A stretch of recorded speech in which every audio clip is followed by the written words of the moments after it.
everyone, welcome back to Magnet Brains. My name is CS Fayal Popli and इस video में हम पढ़ने वाले हैं highly expected case studies. The good news is this that controlling chapter खत्म हो गया है. Directing chapter में बहुत ज़्यादा टाइम लग गया लेकिन controlling ऐसे शुरू हुआ और ऐसे खत्म हो गया. So अब finally इस chapter की आ गई हैं लास्ट कुछ वीडियोस और इसके बाद शुरू करेंगे हम हमारा नेक्स्ट बुक जिसका बहुत टाइम से बहुत लोगों को बहुत ज़्यादा इंतज़ार है.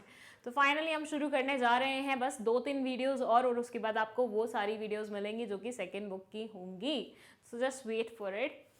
फर्स्ट हम ये देख लेते हैं कि यहाँ की केस स्टडी किस वे की है, किस नेचर की है. ये बहुत ही बेसिक केस स्टडी है तो इसको पढ़ते हैं पहले हम. It says mister Ankit is a chief manager in a well known MNG producing shoes. MNG, okay. So mister Ankit क्या है, एक चीफ मैनेजर हैं कौन से, एक अच्छी कंपनी में जो कि शू प्रोड्यूस करती है. He called the production manager of his unit and told him to keep a constant watch on all the activities of his respective unit. चलिए, तो ये कौन है, ये है अंकित जी. ठीक है. अंकित जी एक बड़ी सी कंपनी के चीफ मैनेजर हैं. इन्होंने कॉल किया किसको, अपने एरिया के, अपने यहाँ के प्रोडक्शन मैनेजर को, और उन्हें बोला कि जितने भी रिस्पेक्टिव यूनिट्स हैं वहाँ पे जितनी भी एक्टिविटीज़ चलती हैं उनके ऊपर एक नज़र रखिए. To keep a constant watch on all the activities of his respective unit so that there is no possibility of adverse results. मतलब प्रोडक्शन मैनेजर जी को डायरेक्टली इंस्ट्रक्शन मिली है चीफ मैनेजर से कि बेटा हर एक चीज़ पे नज़र रखिए ताकि सारी एक्टिविटीज ढंग से हो. As long as the company runs its operations, employees at all levels will adopt it to achieve results. छोड़ दीजिए, फालतू की लाइन है. नेक्स्ट ये बोलते हैं identify the function of management referred above. इस क्वेश्चन का आंसर तो आपको थाली में सजा के मिल गया क्योंकि हमने ये चैप्टर के बिल्कुल एंड में ही पढ़ा है. तो ऑब्वियसली जिस चैप्टर के एंड में पढ़ा है वही आंसर होगा इसका. बट ये सोच के रखिएगा कि पेपर में आपको नहीं पता होगा कि ये कौन से चैप्टर से आया है. तब आपको ये सारी चीज़ें नोट करनी होंगी. किसी के ऊपर कांस्टेंट नज़र रखना ये मैनेजमेंट के कौन से फंक्शन में आता है, ये मैनेजमेंट के कंट्रोलिंग फंक्शन में आता है. सो ये इस पर्टिकुलर चीज़ का आंसर क्या होगा, मैनेजमेंट का कौन सा फंक्शन है, मैनेजमेंट का कंट्रोलिंग फंक्शन है.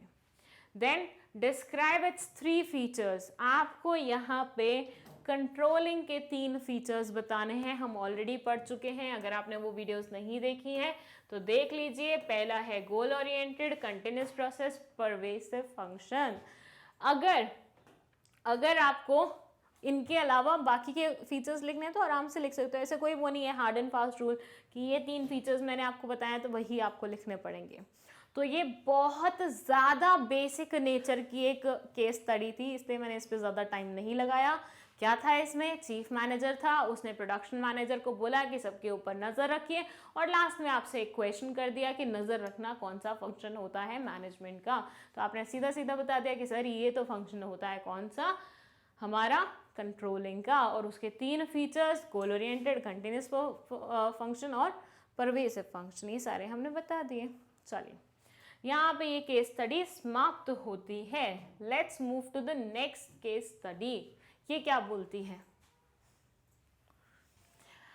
You are a manager in a car manufacturing company. Imagine कीजिए आप एक कार मैन्युफैक्चरिंग कंपनी के क्या है, मैनेजर हैं. क्या दमदार पोजीशन है आपकी. मतलब आप कोई भी गाड़ी अपने लिए उठा सकते हैं. नहीं ऐसा नहीं होता, मैनेजर्स को इतनी भी अथॉरिटी नहीं होती. It is reported that postal expenses have increase by 10%. आपको आपके एम्प्लॉय ने आके भाग भाग के ये बताया कि सर आपको पता है पोस्टल एक्सपेंसिव 10% से बढ़ गए हैं. मतलब बिल्कुल ड्रामेटिक वे में भागता भागता आपके पास आया और आपको बता रहा है sir do you know postal expenses 10% बढ़ गए हैं. चलिए आपने सुन लिया, चलिए बात खत्म. फिर दूसरा एम्प्लॉय आया और उसने आपको बोला कि cost of raw material cost of raw material 2% बढ़ गया है। ये इंसान आया था ये बोलते हुए कि पोस्टल एक्सपेंसेस 10% बढ़ गए हैं, 10% बढ़ गए हैं, माइंड इट। एंड फिर ये इंसान आया जिसने आपको बताया कि cost of raw material 2% increase हो गया। इसने बोला अरे तुम छोड़ो, तो ही तो परसेंट इंक्रीज हुआ है, मेरा वाला सुनो 10% इंक्रीज हो गया है। अब यहां पे बीइंग अ मैनेजर, क्योंकि मैनेजर कौन है, आप हैं, आपको ये बताना है कि दोनों वाली डेविएशन में से कौन सी डेविएशन ज्यादा क्रिटिकल है आपके लिए। थोड़ा सा दिमाग लगाइए, ये 10% बढ़ा है, वो सिर्फ 2% बढ़ा है, कौन से वाला ज्यादा क्रिटिकल होगा आपके लिए। चलिए सोच लीजिए दिमाग में, वीडियो को पॉज कर लीजिए, जब तक आंसर नहीं आए वीडियो चला के मत देखना, because I really don't want कि आप आंसर देख लो और उसके बाद आपको लगे हाँ ये तो बहुत बेसिक था, मुझे आता था, क्योंकि ऐसे में ना, ऐसे क्वेश्चन में ही आप गलती करके आते हो पेपर में। थोड़ा सा दिमाग लगाओ, दिमाग खुलेगा अगर उसको इस्तेमाल करोगे तो, है ना। ऐसे नहीं है कि अपन को सजा के रखना है कि उसके बाद हम इस्तेमाल करेंगे, 12th हो जाए उसके बाद हम दिमाग का इस्तेमाल करेंगे, बेटा जंग खा जाएगा आपका दिमाग। थोड़ा सा इस्तेमाल करो, रुको, पॉज कर लो और ऑन करना जब आंसर तुम्हारे पास हो। मैं अब आपको आंसर डिस्प्ले करने जा रही हूँ। मैं आपको पहले लॉजिक बता देती हूँ आंसर का क्या है, फिर उसके बाद आंसर बताऊंगी। आप पोस्टल एक्सपेंसेस आपके कितने बार होते होंगे महीने में, आप कितनी बार पोस्ट करते होंगे बताइए। हफ्ते में एक बार, महीने में एक बार, 2 बार, मैक्स टू मैक्स 5 बार। लेकिन कॉस्ट ऑफ रॉ मटेरियल आपने दिन में कितनी बार इस्तेमाल किया है, मतलब रॉ मटेरियल आपने दिन में कितनी बार इस्तेमाल किया है। जब भी एक प्रोडक्ट बना है रॉ मटेरियल इस्तेमाल हुआ है, जब भी दूसरा प्रोडक्ट बना है रॉ मटेरियल इस्तेमाल हुआ है। तो रॉ मटेरियल का इस्तेमाल ज़्यादा है या पोस्टल एक्सपेंसेस का, रॉ मटेरियल का। अब रॉ मटेरियल में 2% बढ़ावा हो, मतलब इंक्रीज हो, और पोस्टल में 10% इंक्रीज हो, आपके लिए ज़्यादा दुखदाई कौन सा होगा। आपके लिए वो ज़्यादा दुखदाई होगा जो कि आपको बार बार इस्तेमाल करना पड़ रहा है, इंस्टेड ऑफ ये जो वंस इन अ फोर्टनाइट होता है। So your answer will be rise in cost of raw material 2% is a critical point control। जहाँ तक मुझे याद है जब मैं आपको ये पॉइंट पढ़ा रही थी तब हमने शायद ऐसा ही कुछ एग्जाम्पल लिया था एक्सप्लेन करने के लिए, तो वहाँ से भी आप याद रख सकते हैं। समटाइम्स आप बुक में जो एग्जाम्पल्स पढ़ोगे ना उसी से रिलेटेड केस स्टडी आ जाएंगी, तो अच्छे से पढ़ा कीजिए हर एक एग्जाम्पल को। सो यहाँ पे हमारा सेकेंड केस स्टडी खत्म होता है विच सेज कि अगर रॉ मटेरियल में इंक्रीज होता है, रॉ मटेरियल की कॉस्ट में इंक्रीज होता है और उसकी कंपैरिजन में किसी ऐसी कॉस्ट में इंक्रीज होता है, चाहे वो इंक्रीज ज़्यादा ही क्यों ना, ऐसी कॉस्ट जो कि इतनी ज़्यादा आपकी इस्तेमाल नहीं होती है, तो आपको ज़्यादा धक्का ऐसी चीज़ से पड़ेगा जो कि आपका डेली बेसिस पे इस्तेमाल होने वाली है, जो कि आपकी ज़्यादा इस्तेमाल होती है। ठीक है, सो यहाँ पे ये पर्टिकुलर केस स्टडी खत्म होता है। Let's move to another one. ये क्या बोलती है, ये केस स्टडी थोड़ी सी आपको लेंदी लगेगी लेकिन बहुत इजी है। ठीक है, मतलब ज़्यादा डिफिकल्ट नहीं है, कॉम्प्लेक्स नहीं है। ये बोलते हैं AS Limited is a large company engaged in assembly of air conditioners।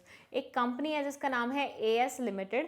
ये एयर कंडीशनर्स मतलब ACs बनाती है, बहुत बड़ी कंपनी है ये। ठीक है, recently the company had conducted the time and motion study। अभी कुछ टाइम पहले ही इस पर्टिकुलर कंपनी ने एक स्टडी की, टाइम एंड मोशन स्टडी होता है वो कंडक्ट की, and concluded that on an average a worker can assemble 10 air conditioners in a day. इन्होंने ये पता लगाया कि एक इंसान, एक वर्कर जो इनके यहाँ पे काम कर रहा है, वो एक दिन में 10 AC आराम से बना सकता है, असेंबल कर सकता है। ये कंपनी क्या कर रही है, ये कंपनी AC असेंबल करने का काम करती है, और इन्होंने अभी एक time and motion study conduct कराई है जिसमें इनको पता लगा है कि एक वर्कर ऑन एन एवरेज एक दिन में 10 ACs बना सकता है, असेंबल कर सकता है। The target volume of a company in a day is assembling of 1000 units of air conditioners। इस कंपनी ने टारगेट सेट किया है कि एक महीने में हम 1000 नॉट इन एक महीना, एक डे में 1000 एयर कंडीशनर्स बनाएंगे। The company is providing attractive allowances to reduce labour turnover and absenteeism. इसके लिए ऑब्वियसली उनको वर्कर्स को कुछ ना कुछ अट्रैक्टिव वो तो देना ही पड़ेगा, तो इन्होंने बोला कि हम तुम्हें बहुत अच्छे अच्छे अलाउंसेस देंगे, बहुत भारी भारी अलाउंसेस देंगे, बस तुम काम पे बिना मतलब के छुट्टी मारना बंद कर दो और लेबर टर्नओवर रिड्यूस कर लो, ठीक है। All the workers are happy, सारे के सारे वर्कर्स बहुत ज़्यादा खुश हैं। Even then the assembling of air conditioners per day is 800 units. सारे वर्कर्स खुश हैं क्योंकि सबको अलाउंसेस मिल रहे हैं, लेकिन स्टिल सिर्फ 800 यूनिट ही बन रहे हैं एक दिन में। जहां पे टारगेट कितना फिक्स किया गया था, 1000 का फिक्स किया गया था, वहां पे कितने बन रहे हैं, सिर्फ 800 यूनिट बन रहे हैं। To find out the reason, the company compared actual performance of each worker and observed through CCTV that some of the workers were busy in gossiping. इन्होंने लगवा दिए CCTV। इन्होंने बोला चलो अब CCTV की हेल्प से देखते हैं कि कहाँ कमी कहाँ जा रही है। तो इनको पता लगा कि कुछ वर्कर्स ना अपने आप में ही लगे हुए हैं, इसकी बुराई, उसकी गॉसिप, उसकी वो, इसके घर ये हुआ, उसके घर वो हुआ, उसकी उससे लड़ाई हो गई, ये हो गया, वो हो गया, इन्हीं सब बातों में लगे हुए हैं। As a result of which उनका काम पे ध्यान नहीं है। काम पे ध्यान नहीं है तो प्रोडक्शन उतना नहीं है जितना कंपनी ने टारगेट सेट किया हुआ है। तो स्टोरी क्या बोलती है, फिर से चलते हैं। स्टोरी बोलती है कि भैया एसी वाली एक बड़ी सी कंपनी है। एसी वाली क्या है, एक बड़ी सी कंपनी है, जिन्होंने अभी टाइम एंड मोशन स्टडी के थ्रू पता लगाया है कि भैया इनके यहाँ पे तो एक दिन में एक वर्कर 10 एसी क्या कर सकता है, असेंबल कर सकता है। तो इन्होंने अपने लिए एक टारगेट रख लिया कि इतने वर्कर्स हैं हमारे पास, तो एक दिन में हम 1000 एसीज का क्या करते हैं, टारगेट रख लेते हैं। लेकिन बहुत मशक्क़त करने के बाद भी, बहुत सारे अलाउंसेस देने के बाद भी सिर्फ 800 ही यूनिट्स बन पा रहे हैं। तो अब इन्होंने लगा दिया CCTV। इनको पता लगा कि भैया असली वजह कम प्रोडक्शन की तो क्या है, गॉसिप। लड़कों को बाज, मतलब सोचो लड़के गॉसिप कर रहे हैं, तो तुम्हारा डिपार्टमेंट भी नहीं है भैया, तो गॉसिपिंग में बिजी हैं, as a result of which काम पूरा नहीं कर रहे हैं।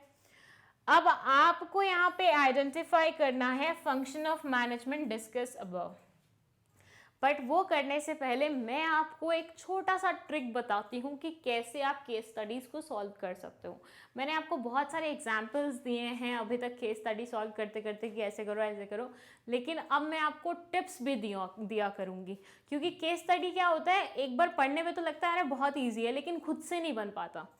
तो देखो, जैसे मैं हमेशा आपको क्या करती हूँ, एक स्टोरी बना के दिखाती हूँ या समझाती हूँ कि ऐसा हुआ, फिर ऐसा हुआ, फिर ऐसा हुआ, ताकि आपके दिमाग में एक पूरी स्टोरी बन जाए और फिर आप निकाल पाए कि यहाँ ये ऐसी ऐसी दिक्कत जा रही है। तो पहले केस स्टडी जब आप रीड कर रहे होते हैं तो कहीं पे पेंसिल से पूरी की पूरी पिक्चर को ड्रॉ कर लिया कीजिए। हर एक लाइन का जो मतलब निकलता है उसे ड्रॉ कीजिए और उससे आप एनालाइज कीजिए कि इस स्टोरी में हुआ क्या। ठीक है, तो जैसे मैंने आपको यहाँ पे स्टोरी ड्रॉ करके बताई है वैसे आपको करना है, इससे आपके लिए थोड़ा सा इजी हो जाएगा अपना काम। सो identify the function of management discuss above. पहले आपको बताना है कि मैनेजमेंट का वो कौन सा फंक्शन है जो हमने ऊपर डिस्कस किया है। ये आपको आंसर इस पर्टिकुलर वर्ड से ही पता लग जाना चाहिए। ऐसे वर्ड्स आए ना तो समझ जाना ये पर्टिकुलर कौन से चैप्टर का हिस्सा है। Then state those steps in the process of the function identified which are discussed in the above paragraph।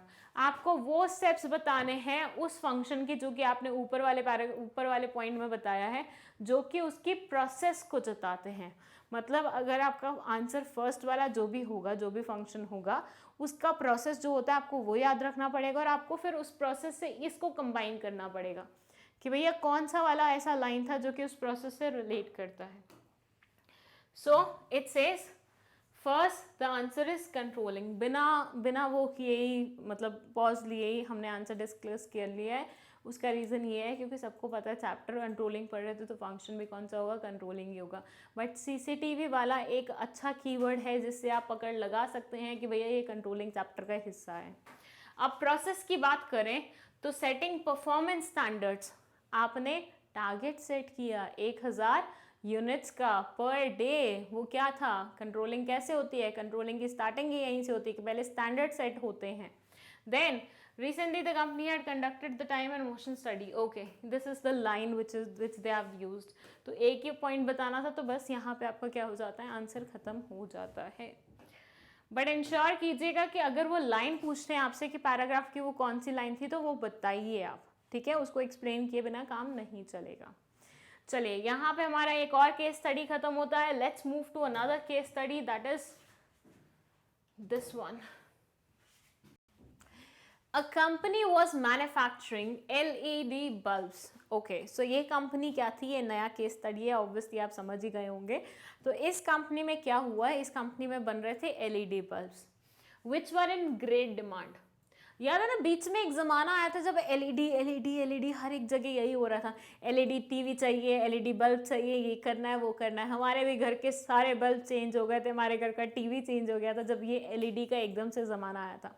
तो ऐसा ही कुछ चल रहा है इस पर्टिकुलर केस स्टडी में कि एक कंपनी है जो कि LED बल्ब बनाती है और वो बहुत ज़्यादा डिमांड में थे उस टाइम पे। It was found that the target of producing 300 bulbs a day was not met by the employees। ऐसा नोटिस किया गया कि 300 बल्ब्स जो कि एक पर्टिकुलर डे का टारगेट माना हुआ था उन्होंने, वो पूरा नहीं हो पा रहा था। 300 बल्ब वो एक दिन में प्रोड्यूस करना चाहते थे बट ऐसा नहीं हो पा रहा था। On analysis it was found that the workers were not at the fault. Analyse किया कि ऐसा क्यों हो रहा है, टारगेट क्यों नहीं फुलफिल हो रहा। तो ये रियलाइज हुआ कि भैया जो वर्कर्स थे ना उनकी कहीं से कहीं तक कोई गलती नहीं थी, वो फॉल्ट में नहीं थे। क्यों? Due to electricity failure and shortage of workers, the company was not able to achieve the set targets। एक तो कभी कभी लाइट भाग जाती थी, ऊपर से जो जितने वर्कर्स आपने हायर किए हुए थे वो रिक्वायरमेंट के अकॉर्डिंग कम थे। मतलब जो काम 10 लोग मिलके कर सकते हैं वहाँ पे आपने 4 वर्कर्स रखे हुए थे, तो ज़्यादा वर्कर्स ऐड करने की रिक्वायरमेंट थी and at the same time आपको इलेक्ट्रिसिटी फेलियर का भी कोई इंतज़ाम करना था। फिर ये बोलते हैं and alternative arrangements were needed, मतलब इन सब चीज़ों की ऑल्टरनेट अरेंजमेंट्स नीडेड थी। To meet the increased demand, the company accessed the approximately 88 additional workers were required, out of which 8 would work as heads of different departments and 10 would work as subordinates under each head। ठीक है, इन्होंने बोला कि total अगर हम calculate करें ना तो अभी भी हमें 88 वर्कर्स की रिक्वायरमेंट है, जिसमें से 10 तो डिपार्टमेंट्स को हेड करेंगे, 8 तो डिपार्टमेंट्स को हेड करेंगे और 10 सबऑर्डिनेट्स बनेंगे। The required qualifications and job specifications were also enlisted. अब आप ये पढ़ेंगे ना आपको कंट्रोलिंग वाली फीलिंग नहीं आएगी, आपको स्टाफिंग वाली फीलिंग आएगी। तो ध्यान से पढ़िएगा ऐसे वाली चीज़ें, कहीं आप कंफ्यूज हो गए ना और आपने एक गलत अपना वो डिसीजन ले लिया तो पूरा आंसर गलत हो जाएगा। बट अभी तक हमने जितनी भी स्टोरी पढ़ी है वो समवट स्टाफिंग वाले चैप्टर की लग रही है। एनीवेज ये बोलते हैं कि रिक्वायरमेंट चेक की गई, जॉब स्पेसिफिकेशन एनलिस्ट की गई। It was also decided that the necessary relaxation should be given to encourage women persons from backward and rural areas and persons with special abilities to assume responsible positions in the organization। ऐसा माना गया कि एक तो हम औरतों को मौका दें, बैकवर्ड एरिया से जो लोग आते हैं उनको मौका दें, रूरल एरिया से जो लोग आते हैं उनको मौका दें, और स्पेशल एबिलिटीज वाले लोगों को हम क्या करें, रिस्पॉन्सिबल जॉब पोजीशन पे बिठाएं। All efforts were made to match the ability of the applicant with the nature of work. चलिए ये बोलते हैं कि आपको क्या करना है, पूरी स्टोरी सुनिए क्या बोलते हैं। ये बोलते हैं कि भैया आप एक ऐसे ऑर्गेनाइजेशन में काम कर रहे हैं जहाँ पे LED बल्ब बनते हैं जो कि काफ़ी ज़्यादा डिमांड में थे। इनको समझ में आया कि हमें 300 बल्ब हर दिन का टारगेट सेट करना पड़ेगा अगर हमें डिमांड को मीट करना है तो। बट ये जितनी भी कोशिश कर रहे थे वो डिमांड मीट ही नहीं हो पा रही थी। उसका रीजन ये नहीं था कि वर्कर्स काम नहीं कर रहे थे पुराने वाले एग्जाम्पल की तरह जहाँ पे वो गॉसिप करते रहते थे।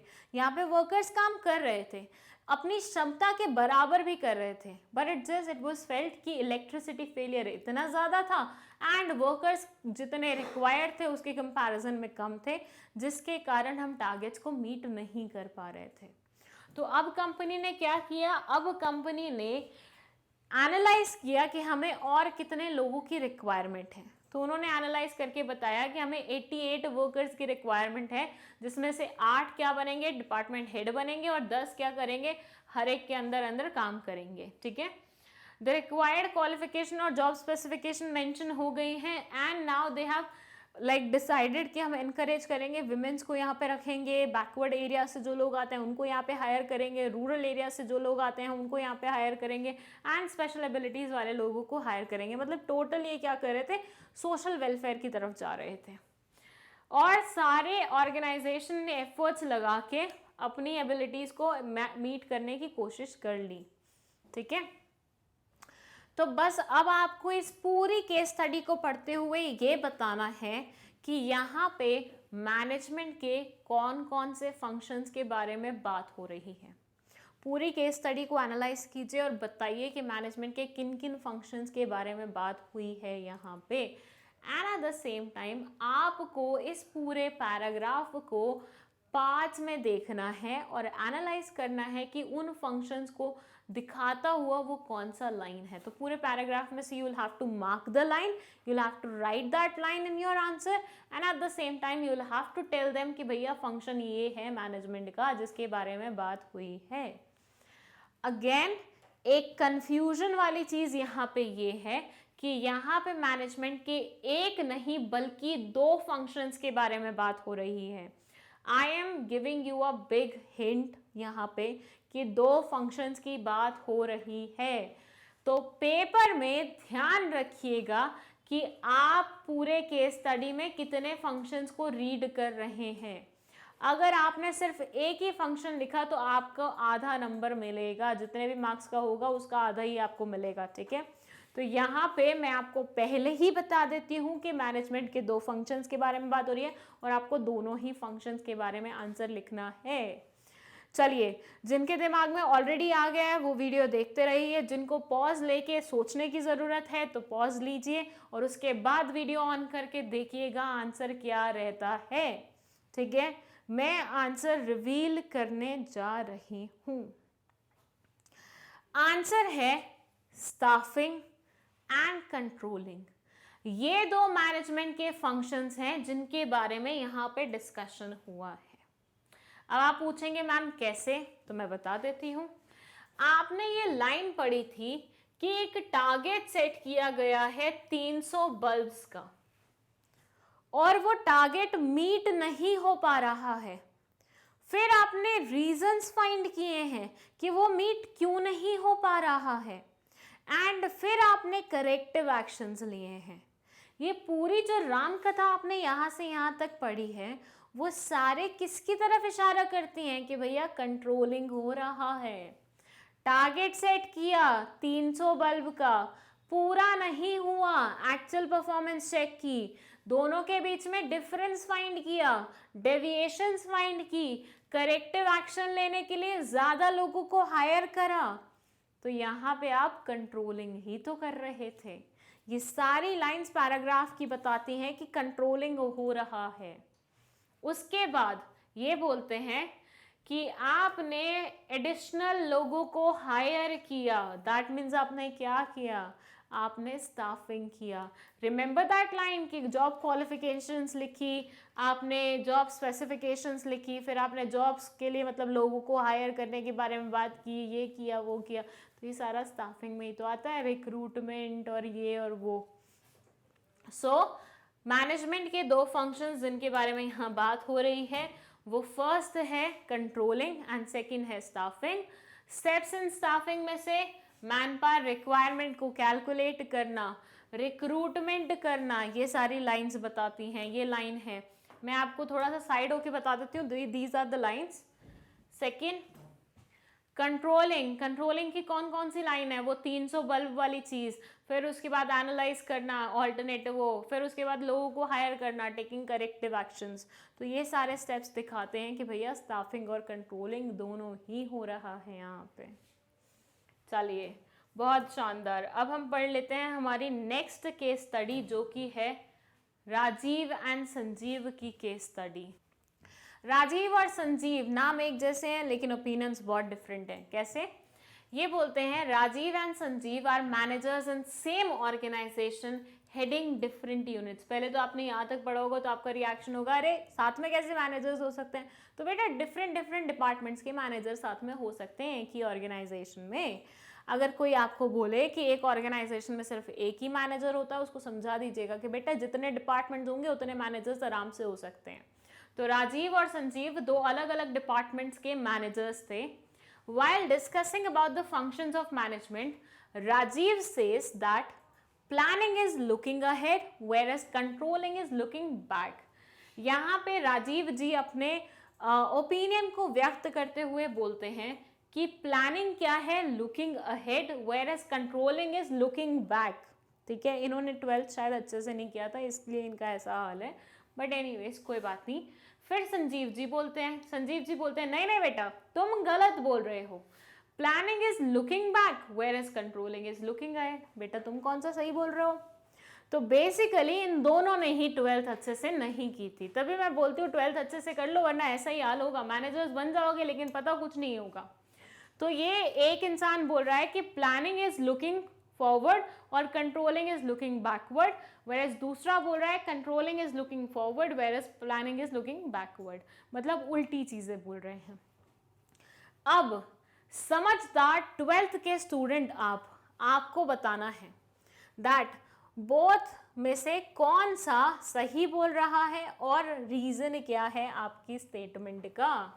तो आप मुझे बताइए, क्योंकि मैंने बहुत क्लियरली आपको ये समझाया था, आप मुझे बताइए कि क्या राजीव सही बोल रहा है या संजीव सही बोल रहा है, या फिर ये दोनों ही सही नहीं बोल रहे हैं। और अगर ये दोनों ही सही नहीं बोल रहे हैं तो सही कौन बोल रहा है, मतलब आप में से कौन बोल रहा है, आप मुझे बताइए क्या होना चाहिए सही।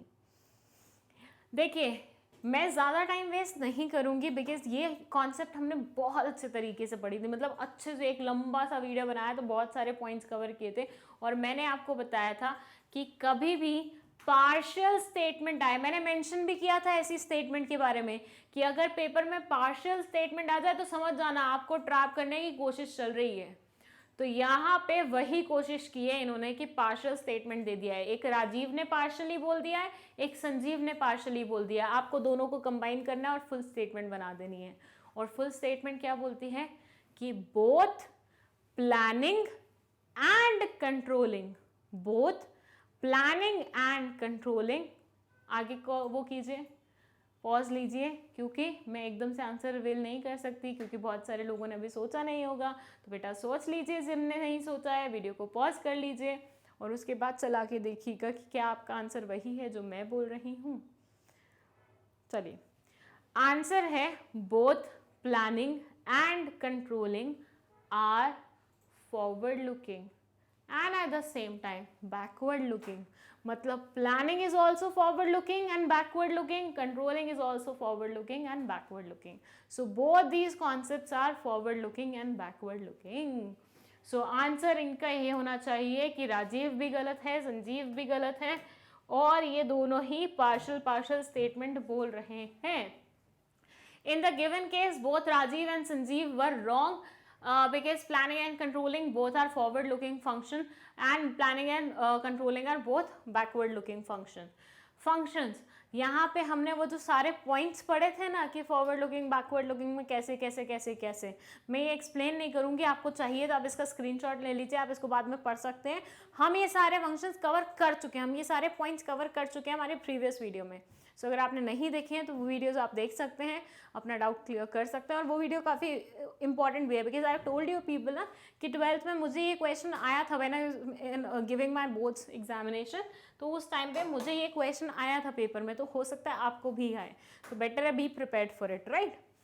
सो यहाँ खत्म होते हैं हमारे कुछ केस स्टडीज, लेकिन और भी बहुत सारे केस स्टडीज पढ़ेंगे हम हमारी नेक्स्ट वीडियो में। So stay tuned for that. And if you want notes of this chapter तो आपको वो मिल जाएंगे डिस्क्रिप्शन बॉक्स से। इसके अलावा अगर आपको कोई भी डाउट है तो वो आप कमेंट सेक्शन में पूछ सकते हैं। एंड आपको 11th-12th के बिजनेस स्टडीज में कोई भी इशू जा रहा है तो अलग से 2 प्लेलिस्ट बनी हुई है जहाँ पे सीक्वेंस वाइज हमने क्या किया हुआ है, सारे टॉपिक्स कवर किए हुए हैं, तो आप जाके उनको देख सकते हैं और भरपूर फ़ायदा उठा सकते हैं। Thank you so much for watching this video.